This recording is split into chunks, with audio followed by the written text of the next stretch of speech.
Donc, bonjour à tous et bienvenue. Nous sommes ravis de vous accueillir à ce webinaire sur le thème Exercer en société, comment optimiser le développement de mon exercice libéral. Il sera présenté par Rachida Barré, directrice commerciale des ingénieurs financiers, et Franck Ledoga, responsable des régions Île-de-France et Grand Ouest. Vous pouvez poser toutes vos questions au fur et à mesure de la présentation et nous y répondrons à la fin. Rachida, je te laisse la parole. Merci Christelle. Bonjour à tous. On est ravis de vous retrouver pour ce webinaire sur le passage en société. Je vous remercie tous d'être présents. Avant de commencer, je voulais qu'on vous dise qui on est, et qu'est-ce qu'on fait. Donc moi, je suis Rachida Barré, donc directrice commerciale des ingénieurs financiers. Ça fait 50 ans que CMV Mediforce existe. Ça fait 50 ans qu'on vous accompagne dans vos projets d'installation, d'achat de fonds de commerce, de parts, d'acquisition de murs professionnels, de vos besoins d'équipement. On est une trentaine d'ingénieurs financiers dans toute la France pour lesquels on est au plus près de vous, de vos projets. On a une réelle expertise sur tout ce qui est projet de professionnels libéraux de santé. On travaille pour le compte de BNP Paribas et on étudie tous vos projets. Alors quand je dis étudier, c'est on structure vos projets avec vous, on vous partage notre expérience du financement.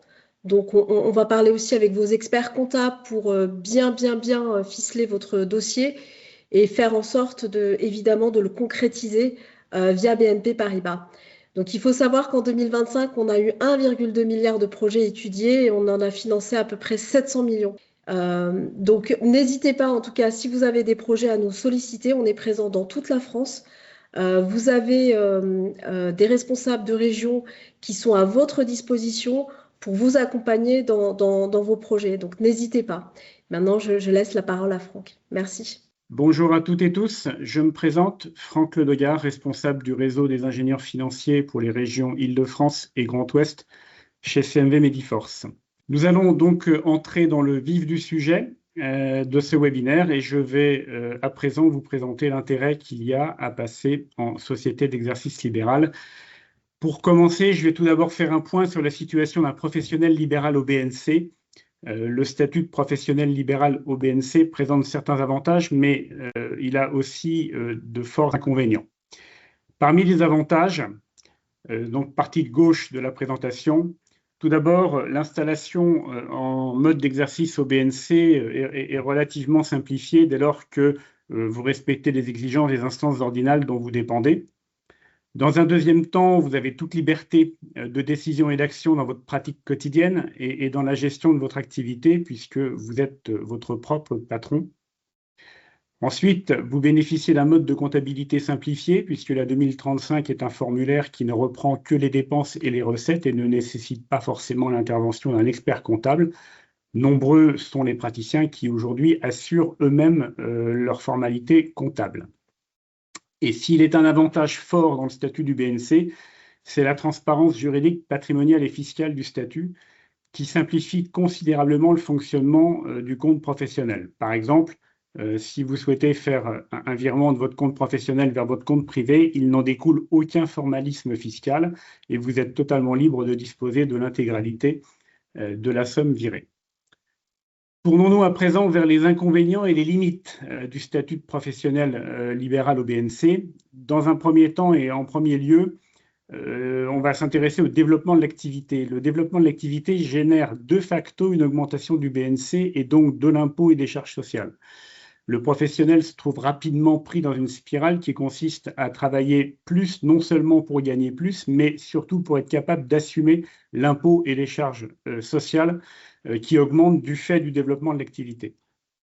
Par ailleurs, certaines professions, et je pense notamment aux chirurgiens dentistes, ne peuvent pas employer plus d'un collaborateur, ce qui limite fortement le développement de l'activité, quand bien même la demande de soins est élevée. Cette situation devient rapidement frustrante et anxiogène pour le professionnel qui fait face à des mécontentements de sa patientèle, voire à des incivilités du fait de ne pas pouvoir satisfaire la totalité des demandes de soins.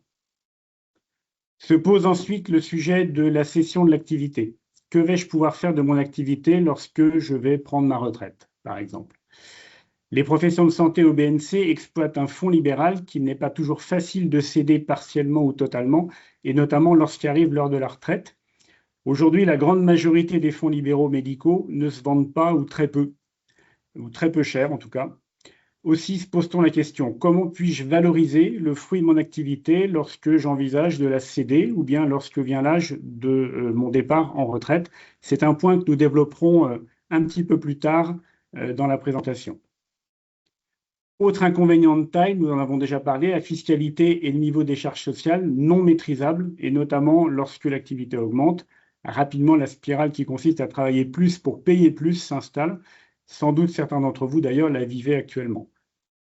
Enfin, inconvénient majeur et non des moindres, tout le bénéfice est soumis à l'impôt et aux charges sociales, qu'il soit nécessaire ou pas au maintien du train de vie privé du professionnel et de son foyer. Pour résumer, le professionnel libéral au BNC est souvent seul et livré à lui-même face aux contradictions de son statut. Une fois ce constat opéré, nous allons nous attacher à regarder quelles vont être les solutions apportées par le changement de pratique qui consiste à passer du statut de libéral au BNC au statut de dirigeant d'une société d'exercice libéral. Tout d'abord, un petit rappel légal. La société d'exercice libéral est une création de la loi qui date de 1990 et qui a été spécifiquement créée pour les professionnels libéraux, quelle que soit leur activité, qu'il s'agisse de la santé, du droit, du chiffre. Après un démarrage timide jusque dans les années 2000, sans doute en raison d'une fiscalité peu attractive tant en termes de plus-value qu'en termes d'impôts sur les sociétés, la SEL connaît depuis une vingtaine d'années un fort développement et aujourd'hui un nombre important de jeunes libéraux qui s'installent le fait directement en SEL. De même, nombreux sont les professionnels aujourd'hui déjà installés au BNC depuis plusieurs années qui optent pour ce mode de pratique. L'intérêt premier de créer une SEL consiste à exercer dans une société de capitaux qui bénéficie de la personnalité morale. Ainsi, il n'existe plus de confusion entre le patrimoine privé et le patrimoine professionnel, ce qui permet au passage de sécuriser le patrimoine personnel du praticien en cas de souci lié à l'activité professionnelle. Ensuite, le fonctionnement de la SEL permet d'ouvrir son capital à des associés potentiels, ce qui peut, dans certains cas, faciliter considérablement le développement de l'activité. Ce n'est pas une obligation, car il est tout à fait possible d'exercer tout seul dans une SEL, mais cela peut être une opportunité attractive et je pense par exemple toujours à nos amis chirurgiens dentistes qui vont pouvoir associer autant de collaborateurs qu'ils le souhaitent en vue de développer leur activité. Élément important auquel tiennent les professionnels libéraux, le statut de travailleur non salarié est maintenu. Il n'est donc pas nécessaire de changer de caisse de cotisation lorsqu'on devient dirigeant d'une SEL. Les bénéfices de la SEL sont soumis à l'impôt sur les sociétés. Cet impôt s'élève à 15% pour la tranche de bénéfices jusqu'à 42 500 € et 25% au-delà. On est donc à des seuils de fiscalité bien inférieurs au taux marginal de plus de 40%, souvent supporté par les professions libérales. Par ailleurs, le dirigeant de la SEL va fixer lui-même le niveau de sa rémunération nécessaire à son train de vie. Il ne va donc payer des impôts et des charges qu'à hauteur de la rémunération dont il a réellement besoin et dont il a choisi le montant. Il pourra, le cas échéant, compléter sa rémunération par la perception de dividendes qui seront soumis à la flat tax. Enfin, il sera possible d'envisager la création d'une holding professionnelle, une SPFPL, dont nous verrons les principes de fonctionnement un peu plus loin. En ce qui concerne les formes juridiques les plus usitées, on trouve la CELAR, Société d'exercice libéral à responsabilité limitée, et la CELAS, Société d'exercice libéral par action simplifiée. Les autres formes sociétales n'ont pas d'intérêt dans le cadre d'une activité libérale classique. Le passage en société d'exercice libéral permet de répondre à plusieurs objectifs que nous allons prendre le temps de détailler au travers de cette slide. Tout d'abord, l'un des premiers avantages à passer en exercice libéral consiste à pouvoir faire une opération de cash-out par la cession de l'activité au BNC à la société d'exercice libéral. Je m'explique. Le praticien qui a créé ou repris, développé une patientèle depuis plusieurs années va pouvoir vendre cette patientèle à la SEL qu'il constitue. C'est ce que l'on appelle tout simplement une vente à soi-même. Cela va permettre de céder son activité au juste prix au moins une fois dans sa carrière et d'anticiper la difficulté de valoriser son activité au moment de partir à la retraite, sachant que dans le cas des professions de santé, il y a peu de perspectives de cession de la patientèle en fin d'activité. Nous reviendrons juste après sur ce point important. Le passage en SEL, dans un deuxième temps, peut permettre de préparer sa retraite ou la transmission de l'activité à des tiers, voire à des enfants. Il est fréquent que les enfants de praticiens poursuivent les mêmes études que leurs parents et leur intégration dans la pratique libérale, une fois le diplôme obtenu, peut ainsi être facilitée. Troisièmement, le praticien qui passe en SEL peut aussi avoir pour objectif de développer son activité professionnelle. Une fois en SEL, la rémunération de gérance contrôlée, le développement de son activité n'aura pas d'impact sur son impôt privé et sur ses charges sociales. Seul l'impôt sur les sociétés sera impacté, mais à des taux moindres que sa fiscalité prévue, comme on l'a vu tout à l'heure. Quatrièmement, un projet d'investissement à titre privé peut aussi être envisagé grâce au passage en SEL. L'apport que peut constituer la cession de la patientèle va permettre d'opérer des investissements patrimoniaux privés, tels que la résidence principale, la résidence secondaire ou un achat locatif. Cinquièmement, un des objectifs de passer en mode d'exercice libéral est principalement économique. Il s'agit bien de générer une économie d'impôts et de charges sociales par la maîtrise du niveau de rémunération du dirigeant. Ce ne sont là que quelques exemples d'objectifs et nous pourrions sans aucun doute en trouver d'autres, mais je vais revenir tout d'abord sur la question de la cession de la patientèle à une SEL et notamment en termes de valorisation de cette patientèle. La question qui se pose lorsqu'il s'agit de céder sa patientèle à titre onéreux ou en l'apportant au capital d'une SEL consiste à savoir comment je dois valoriser mon activité. Dans tous les cas, la valorisation d'un fonds libéral doit être validée par un professionnel du droit ou du chiffre, soit un avocat fiscaliste, soit un expert comptable reconnu pour être spécialisé en profession libérale. Tout le monde n'a pas un avocat ou un expert comptable à même de valoriser un fonds libéral à son juste prix. Aussi, chez CMV Mediforce, nous vous proposons d'effectuer une prévalorisation gratuite de votre fonds libéral tout en tenant compte des incidences fiscales et sociales que l'opération pourrait générer pour vous. Ce service totalement gratuit et sans aucun engagement de votre part vous permettra de savoir si le passage en société est fait pour vous et répond bien à vos attentes, car tous les libéraux n'ont pas forcément intérêt à passer en SEL. En matière de passage en SEL, il n'existe pas de cas général. Chaque situation doit être étudiée, analysée individuellement pour s'assurer que le choix de passer en SEL est judicieux et adapté. Je précise par ailleurs qu'on ne passe qu'une fois en SEL dans sa vie. Cette opération doit donc être bien réfléchie et bien préparée en amont. Pour bénéficier d'une préétude CMV Mediforce, rien de plus simple. Vous pouvez contacter le responsable régional CMV Mediforce de votre lieu d'exercice dont les coordonnées sont indiquées en page 5 de cette présentation qui sera mise en ligne sur notre site internet. Pour schématiser très simplement le processus de vente à soi-même, voici le schéma qui consiste à ce que le praticien libéral au BNC vend son fonds libéral à la SEL qu'il constitue.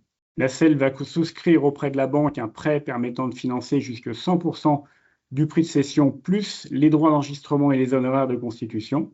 CMV Mediforce étant filiale de BNP Paribas, nous pouvons proposer à la fois l'étude et le financement de l'opération. La durée usuelle de ce type de prêt est de 7 ans, ajustable selon l'âge du praticien au moment du prêt. Une fois le prêt débloqué, la SEL verse au praticien le prix de cession. Ce cash-out appartient au praticien à titre exclusivement privé. La plus-value générée par la cession est soumise à la flat tax qui est actuellement de 31,4% et dont le vendeur sera redevable l'année suivante. Ainsi, il est conseillé de provisionner dès le départ le montant de la flat tax sur les produits rémunérateurs que la banque pourra vous proposer. Une fois la cession du fonds opérée, nous allons nous intéresser à la rémunération de gérance qui, en 2023, a connu une modification réglementaire importante. Comment construit-on la rémunération de gérance du dirigeant d'une SEL? Il faut d'abord savoir que jusqu'en 2023, la rémunération de gérance était traitée comme un traitement et salaire au sens de l'article 62 du Code général des impôts. À ce titre, l'ensemble de la rémunération bénéficiait de l'abattement fiscal de 10%, plafonné à 14 426 €. Néanmoins, le législateur, soucieux d'uniformiser le mode de rémunération des professionnels libéraux en SEL, qu'il s'agit d'une SELARL ou d'une SELAS, a décidé de soumettre la rémunération du dirigeant de SEL, quelle que soit sa forme, au BNC. C'est un retour en arrière partiel, dont l'impact fiscal est fort heureusement limité par le fait que l'abattement de 10% applicable aux rémunérations d'avant 2024 est plafonné et n'a donc plus d'impact au-delà d'un certain niveau de rémunération, c'est-à-dire au-delà autour de 200 000 € de rémunération. Le surplus d'impôt maximum que génère la réforme est donc de l'ordre de 6 000 € par an d'impôt. De ce fait, le passage en SEL conserve néanmoins tout son intérêt et toute son attractivité dès lors que la rémunération de gérance peut être fixée en deçà du BNC actuel que déclare le professionnel libéral. 2 déclarations fiscales doivent être opérées lorsqu'on exerce en SEL. Une déclaration de type 2065 au titre de la SEL. C'est une liasse fiscale de type commercial qui doit obligatoirement être établie par un expert comptable. Et une déclaration 2035 pour la rémunération de gérance, incluant les charges sociales. Pour conclure, si nous comparons les avantages et les inconvénients des 2 statuts, nous constatons que le nombre d'avantages l'emporte lorsqu'on exerce en SEL plutôt qu'au BNC. Lorsqu'on regarde sur le plan de la fiscalité et des charges sociales, l'IS sur le résultat de la SEL est plus avantageux que l'impôt privé, que l'impôt sur les revenus sur le BNC. En termes d'optimisation, il y a possibilité, lorsqu'on est en SEL, d'optimiser le dispositif de façon bien plus forte que lorsqu'on est au BNC, puisque justement on maîtrise sa rémunération de gérance et qu'on peut derrière générer du développement privé et professionnel. En termes de capitalisation, le fait d'exercer en société permet effectivement de cumuler des dividendes et de pouvoir sortir ces dividendes et compléter sa rémunération le cas échéant. En termes de transmission, la cession des parts est bien plus aisée que lorsqu'on est au BNC. Ça facilite de façon considérable l'entrée d'associés potentiels. En termes de protection du patrimoine, l'exercice en société, bien évidemment, est protecteur puisqu'il distingue l'activité professionnelle de l'activité privée. L'association, lorsqu'on est en SEL, est bien plus simple que lorsqu'on est en BNC. Le développement de l'activité en SEL est beaucoup moins pénalisant que lorsqu'on est au BNC, puisque du fait de gérer sa rémunération de gérance et d'avoir la main sur sa rémunération de gérance, fait que l'impôt privé et les charges sociales n'augmentent pas, même si je développe mon activité. Néanmoins, le coût d'une CELARL est un petit peu plus élevé que le coût d'une pratique au BNC, ne serait-ce parce que le recours à un expert comptable est obligatoire et qu'il y a des frais de constitution lorsqu'on crée une SEL. Néanmoins, ces frais de constitution sont financés dans le crédit qu'on propose pour racheter le fonds libéral. En termes de formalisme, il y a un peu plus de formalisme également lorsqu'on est en SEL, puisque chaque année, il convient de faire une assemblée générale avec rédaction d'un PV d'assemblée générale, et il convient d'envoyer les statuts chaque année à l'ordre pour confirmer que vous êtes bien détenteur de la majorité du capital.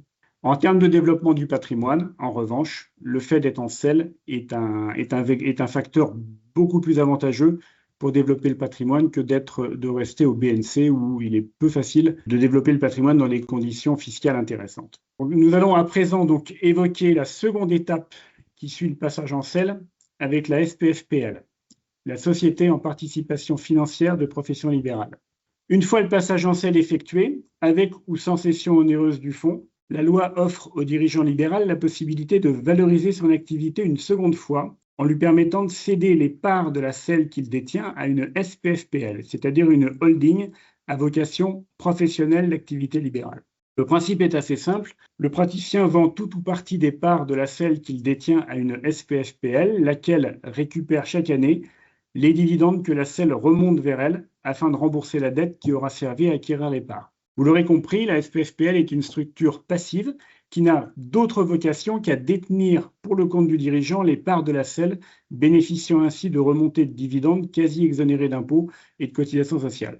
Les dividendes remontés pourront alors être investis dans des projets de développement professionnel, par exemple. De surcroît, la réglementation relative à la SEL permet que 25% du capital social d'une SEL puisse être détenu par une holding non professionnelle, par exemple une micro-holding familiale ou patrimoniale. Ainsi, une part des dividendes de la SEL peut remonter vers la micro-holding en vue d'être investie dans des projets patrimoniaux privés, et nous disposons ainsi d'un levier fort de développement du patrimoine pour le praticien de la SEL.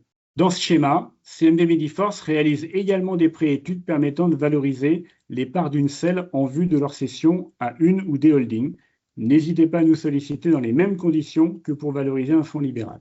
Nous voici arrivés à la fin de cette présentation qui, je l'espère, a été claire et instructive. Si je devais résumer le sujet, je dirais que la société d'exercice libéral est un outil de développement patrimonial et professionnel qui permet de valoriser à son juste prix une activité libérale, quelle qu'elle soit.